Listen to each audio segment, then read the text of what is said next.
ನಮಸ್ಕಾರ ಸ್ನೇಹಿತರೆ, ಪ್ರಪಂಚಕ್ಕೆ ಸ್ವಾಗತ.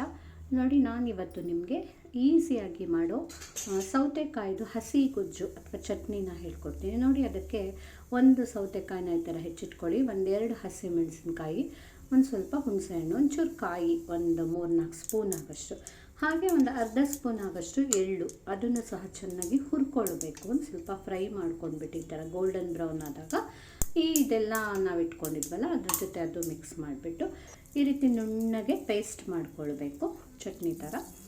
ಆಮೇಲೆ ಮೇಲಿಂದ ಒಂದು ಸಾಸಿವೆ, ಉದ್ದಿನಬೇಳೆ, ಕರಿಬೇವು ಹಾಗೆ ಇಂಗಿನ ಒಗ್ಗರಣೆ ಕೊಟ್ಬಿಟ್ರೆ ಈಸಿಯಾಗಿ ನೋಡಿ, ಎಷ್ಟು 5 ನಿಮಿಷನೂ ಬೇಡ, ಟಕ್ ಟಕ್ ಟಕ್ ಅಂತ ಸೌತೆಕಾಯಿ ಕಟ್ ಮಾಡಿದ್ರಾಯ್ತು, ಎಲ್ಲ ಹೆಚ್ಚಿಟ್ಕೊಂಡು ಮಾಡಿದ್ರಾಯ್ತು.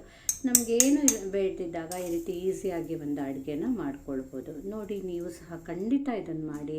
ನಿಮಗಿಷ್ಟ ಆದರೆ ಖಂಡಿತ ಲೈಕ್ ಮಾಡಿ, ಶೇರ್ ಮಾಡಿ, ಕಮೆಂಟ್ ಮಾಡಿ, ಮರೀದೆ ನನ್ನ ಚಾನಲನ್ನು ಸಬ್ಸ್ಕ್ರೈಬ್ ಮಾಡಿ, ಆಯಿತಾ?